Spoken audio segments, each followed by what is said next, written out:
back, everyone! We're looking to wrap with our two main ladies today. I can already smell our success. What do you mean, looking to wrap? Oh, aren't you the expert now?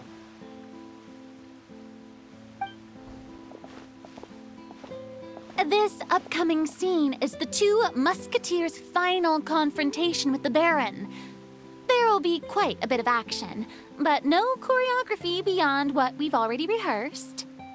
Anyway, get ready. Lights, camera, action! The view is beautiful tonight. It reminds me of that fateful night 10 years ago. And now that I've said it, I can even make out the faint fragrance of herbal tea in the air. Enough, villain! It's time that you pay for the death of our mother! My dear Iris, have you forgotten your manners? How can you speak like this to your own father? I'd sooner swallow all of my teeth than call you father. What did I expect? Seems the daughters have turned out to be just as obstinate as their foolish mother. In this world, Mora and status is everything. She thought she could blackmail me using her children and force me to grant her recognition and concessions? Ah, how naive can a woman be? Mother never asked a single thing of you. All she wished was for us to live a peaceful life, just like the others. It was you who personally brewed the poison of prejudice and sent Mother to her death. Compared to that deadly poison, the two bullets that will soon pierce through your heart will be like sweet mercy. And that's exactly why I said you're just as naive as her. Did you really think 2 muskets would be enough to defeat me? So let's see. What is stronger? Mora and power, or the 2 muskets in your hands? Get them! Tulip! There are too many of them! It'll be okay. We'll cover each other, Iris. You've lost. To think I'd lose to my own 2 kids. We are no children of yours, and we'll never call that place our home. Then tell me, what did you do all this for? You lost your mother, and will soon kill your father as well. What will you gain in the end, other than sentences for your crimes? We will gain our long-awaited justice.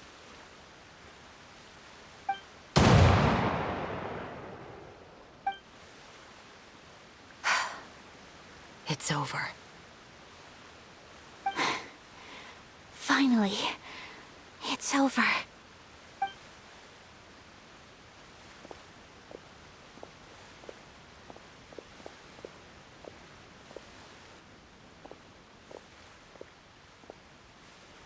So, where will you go now, Tulip? I'm not too sure, Iris. Maybe somewhere with lots of flowers? After all, Mother always did love going where the blossoms were. What about you? I want to go visit Mother's grave. Yeah, that's not a bad idea. Huh? Tulip, look! What is it? It's Mother's favorite. The rainbow rose. Look, it's blooming again.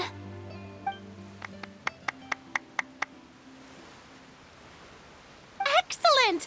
That was beyond mesmerizing. Even I didn't expect this scene to go so well. And we got it in a single take. All right, everyone. We've got a wrap for Tulip and Iris. Congratulations, Ayaka and Chevres! Thank you. I didn't expect our parts to wrap so quickly. I wish I could savor the experience for just a bit longer. Paimon totally understands. Paimon's not ready to say goodbye to the clapperboard either. Filming has really been a lot of fun. You were great too, Chevres. The way you said, long-awaited justice. It gave Paimon chills. That is indeed my favorite line in the whole book. I still remember trying to act it out in my room the first few times I read it. Whoa, Paimon would have never guessed you're that type. Who doesn't like stories where the guilty are punished and justice prevails over evil? Don't forget, I'm the captain of the Special Security and Surveillance Patrol. Captain, I have something urgent to report. Please excuse me, everyone. I'll be back in just a moment. It's okay, don't worry about us.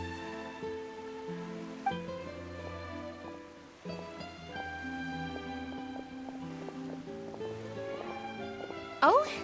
Was she whisked away by work already? I was just about to tell her how great she did. It seemed like some urgent official business. Then perhaps we should thank the stars that we were able to wrap both of your parts so quickly today. Switching around the filming schedule would have been a real pain. Anyway, I actually came over to let everyone know that we're all done for today. You can go home and get some rest. And one last thing, Miss Ayaka. Your acting skills today were immaculate as always. Are you sure you won't consider taking up full-time acting? See, I just happen to know this great troupe that's still looking for a lead actress. Thank you for your kind words, Director Farina. Unfortunately, there are still many matters that I have to take care of back home at the Yashiro Commission. I cannot remain in Fontaine to pursue an acting career. Nevertheless, I will make sure to treasure this incredible opportunity in my heart. Oh, that's a shame. But I understand. Just let me know if you ever change your mind. I believe it's also about time for me to take my leave. But hopefully I'll see you on set over the next few days. Even though my part's wrapped, I'd still like to swing by and help out the crew. See you tomorrow, Traveler and Paimon.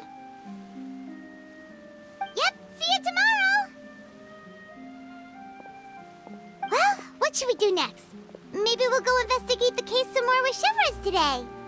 Traveler, Paimon, please come with me. Huh? Where are we going? You could say that our ship has finally chanced upon one of those small, remote islands of intel.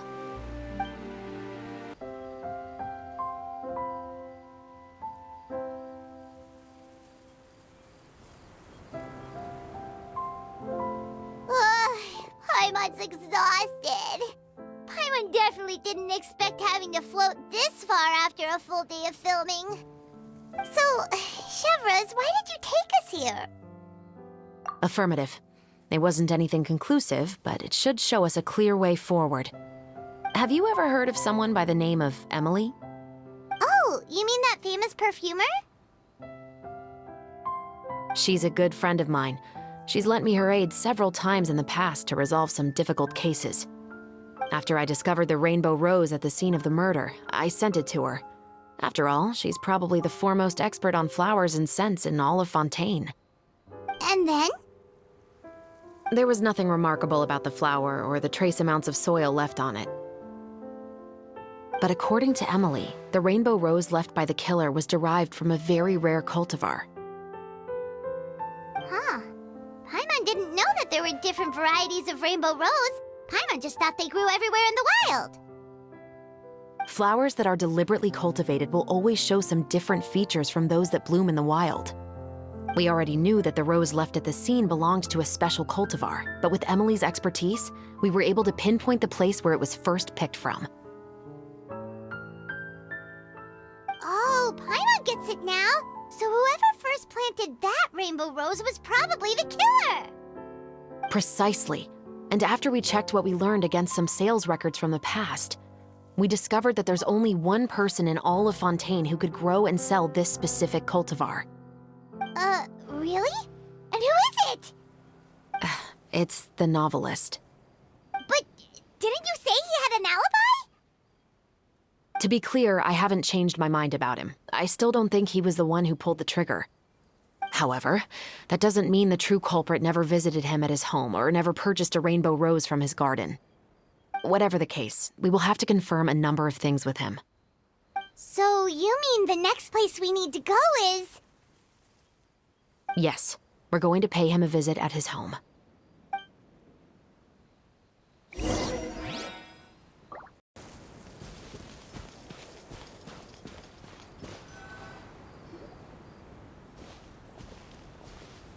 That should be his house. There are so many Gardamex stationed around the place. That's pretty unusual, right? According to what he told me last time we spoke, he hired them so he won't be harassed or disturbed. Huh. So there are a lot of flowers in his garden, but Paimon doesn't think we'll be able to pick one without alerting the Gardamex. Right, which is exactly why I think there has to be a special connection between him and the killer. So, should we knock? Just wait here for now. I'd like to take care of a number of those Gardamex first. But they're so far away. How are you planning to do that? Don't forget, Paimon, I'm actually the real-life captain of the Musketeers.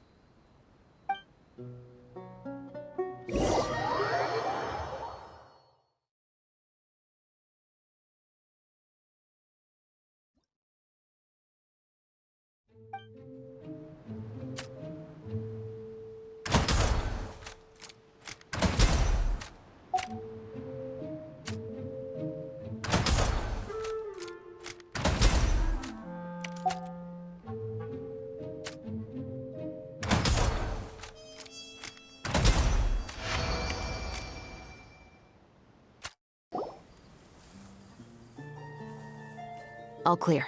Let's go. Wait! Paimon's a little nervous now that we know he could be the killer. Can we go over our plan of action again? I'll go knock on the door and make sure it's safe inside. Once we're sure that we're in the clear, I'll ask him to come with us for a quick round of questioning at the guard's headquarters. But can't we just arrest him? We still have no evidence that he's the killer, or that he lent the killer any direct aid. Still, it would be appreciated if you could pick a rainbow rose from his garden for me while I'm talking to him. It'll help the Marechaussee Phantom confirm Emily's theory. Sure, no problem. Just be careful, Chevreuse.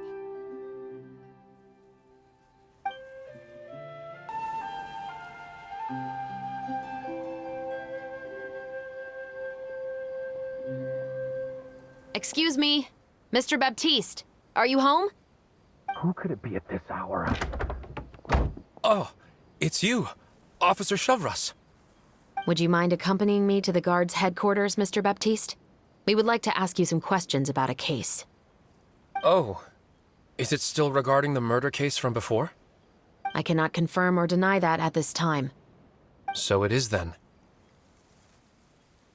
Listen, I need you to come with me, Mr. Baptiste. Miss Chevreuse, I'll save you the trouble. Oh, and you two over there? There's no need for you to pick my flowers either. It's not time for them to bloom yet. Oh! Okay.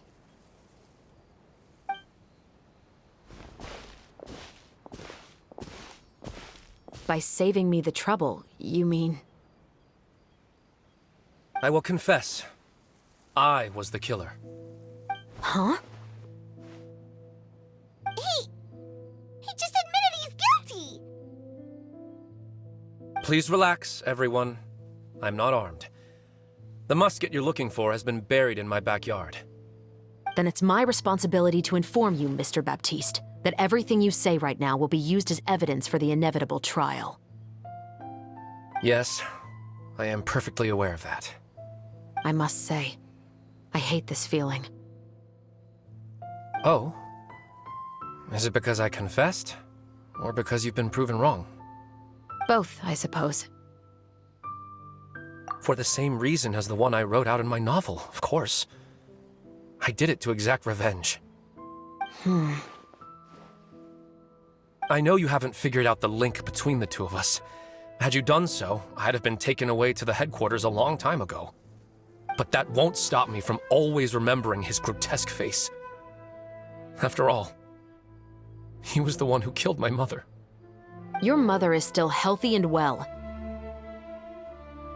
You know, I was adopted as a child.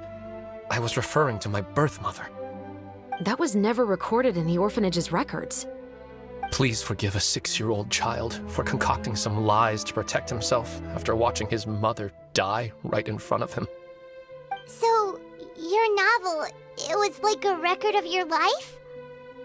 No, of course not. It was a work of fiction with many embellished parts. But I am indeed the illegitimate son of a wealthy and influential man who abused his power to murder my mother. That part was 100% real. But the man you killed didn't have a Mora to his name. He was a hired assassin, an irredeemable beast who sank his fangs into a defenseless woman just for a few bags of Mora. But if that's really the truth, you wouldn't be telling us any of this now. You still haven't managed to take revenge against your father, the true mastermind behind it all. I never thought I'd hear that kind of thing from the captain of the Special Security and Surveillance Patrol. I'm simply skeptical about your motives. It's simple, really. I've grown tired of everything and don't want to shoulder this burden anymore. You may have considered me too soft to pull the trigger. Well, as it turns out, you are exactly right. I've become overwhelmed by the aftermath of the murder. So you're going to call a stop to your revenge, just like that? The true mastermind is too rich and too powerful for me. I've accepted that I will never be able to avenge my mother alone. And so what? The characters in your book never gave up. Now, Officer Shavras, I'm the one who has killed a man, aren't I? Are you trying to convince me to commit another crime? What's your father's name? How do you plan to prove the veracity of all of your claims? Well, I'd like to speak with you privately. Sure. Why don't we speak privately at the guard's headquarters? No, it has to be here. I must ensure that we won't be overheard. Fine. Let's talk here. When I said won't be overheard, I meant by anyone. I would like to speak with you and you alone.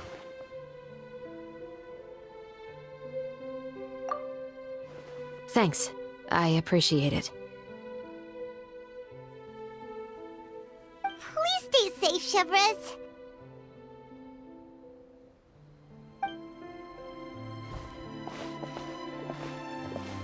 All right. Let's hear it. Will you really believe what I'm about to say? Well, that depends on what you're going to tell me. Fair enough. Fair enough. Then listen closely.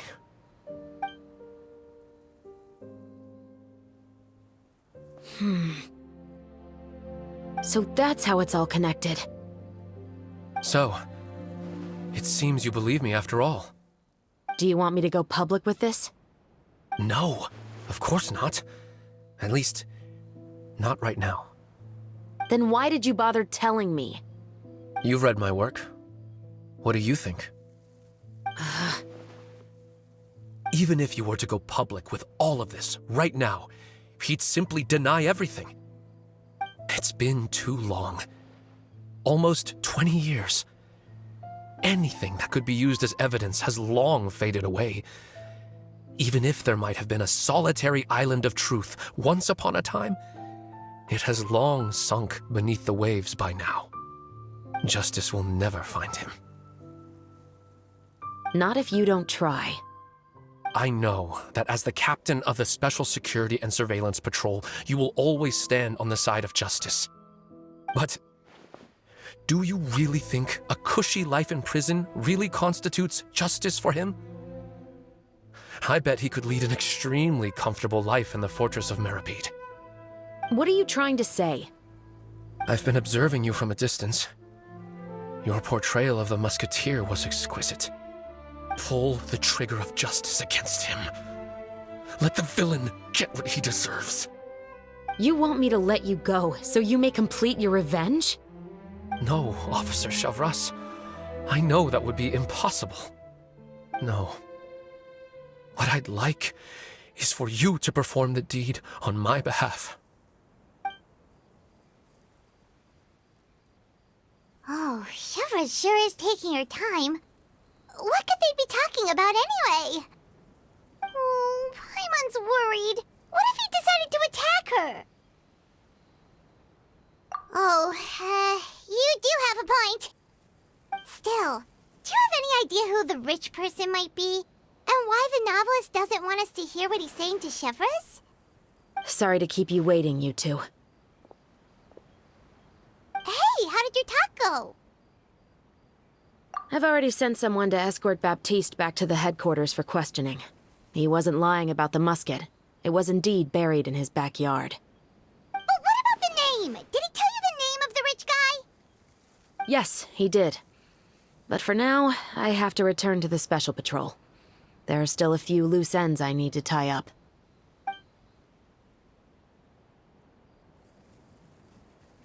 I'll probably be quite busy over the next few days, so apologies if you don't see me on set. All right, Paimon understands if you can't tell us everything you know. We'll just keep an eye on the Steambird then. Actually, there's still something else I need your help with.